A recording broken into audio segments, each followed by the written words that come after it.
Hello and welcome to a sick day, sore throat, Brenda Vaccaro voice version of Fairly Unbalanced with me, uh, gruff sounding Mike Tallon. Um, yeah, woke up today and feeling like crap. Took a COVID test, but that ain't it. Thank goodness. Uh, just your standard issue upstate New York cold for this time of year. It's so good to be home.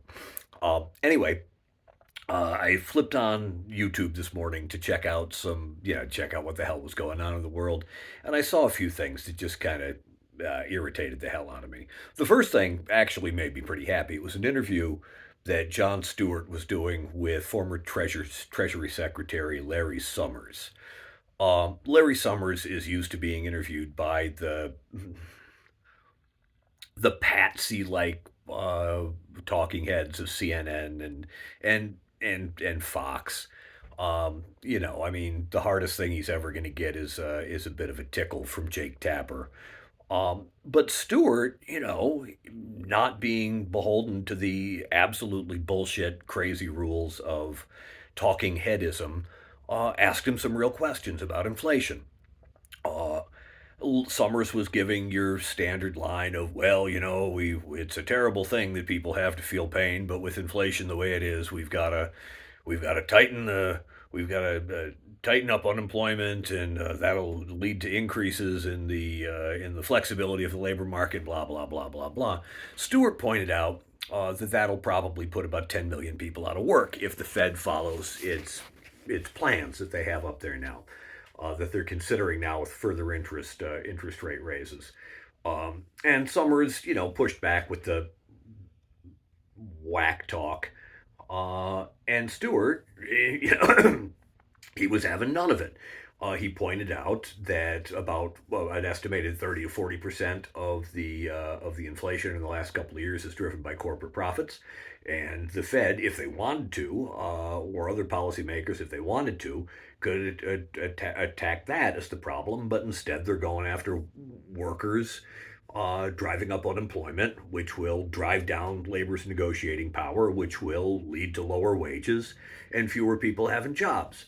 And watching that it was wonderful because if you watch enough CNN and read enough of the standard crap that passes for media in this country, you'd almost forget that this stuff is you're capable of asking questions of these people even though they don't like answering them. So that was the good thing to see. Then I went further down in the YouTube suggested videos list, and it was Jake or Jack Tapper, whatever his name is, and he was doing a puff piece that was masquerading as real news, and it was about the impending arrest in New York of Donald Trump. There are a lot of interesting things to say about that. You can take the story from any number of angles. The least inspired of which is, will this strengthen Donald Trump? Uh, but that's the way that Tapper took it, and so he had his news guy, whoever the showrunner was, go through a Rolodex and give me some B-lister who I can book on the show, and he got Chris Sununu, and Chris Sununu made the point that this might strengthen Donald Trump in 2024, and Jake looked serious, and that was that. And then I went further down the list of the YouTube videos, and there were like four more insipid talking heads making the exact same damn point, as if this was the only thing to report in the news today. And it reminded me of when I was teaching. I taught for 13 years in Brooklyn, and the one of the things I learned is that teaching, if you do it right, is an incredibly hard job. It takes preparation, it takes consistency and determination and a fearlessness to push forward, and to demand more from the people with whom you're engaging in a hopefully Socratic dialogue. Um, like the comedian Jon Stewart in an interview.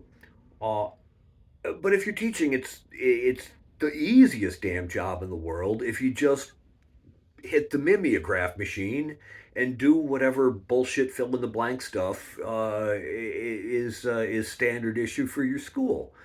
Um, and I was just reminded that that's essentially what the media has become in the United States.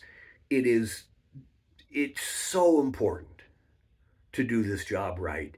And it is so not in the interest of the people involved in the system to actually take it seriously. And so they call up B-lister after B-lister after B-lister who make some facile point that requires absolutely no thought from the audience, the anchor, the producers, and it certainly doesn't challenge the advertisers. It just puts out this constant narrative of, well, we've got two sides in this country, and well, what's good for one has to be bad for the other.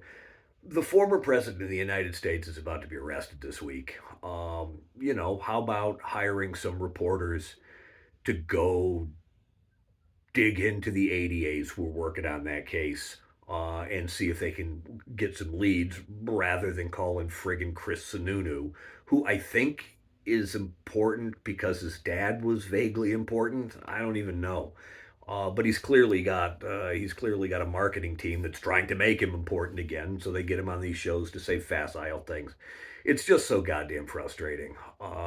And it is a sad commentary when the comedian, the retired late night comedian, is the only one in the entire goddamn media environment who is asking vaguely interesting questions of people who are actually in power. Makes me sick. And don't get me started on what it's like when there's a mass shooting in the United States. Speaking of which, I think we're due for one in like the next couple of days. Then that's like substitute teacher day in high school. That's you just stick Geraldo in front of some school or mall or friggin' elementary school or mosque or wherever the latest mayhem has taken place, and he looks really serious and sad. And then you get the B-lister idiots who talk about the Second Amendment, and you get the parents of the victims who say our kids have been murdered, and then Jake Tapper goes to friggin' commercial. Bleh. It's so frustrating. But thank you for joining me here and letting me vent during my sick day. I love you all very much, unless you're a fascist or Chris Sununu or Jake Tapper on his normal days. If you're John Stewart, love you a lot. Bye bye.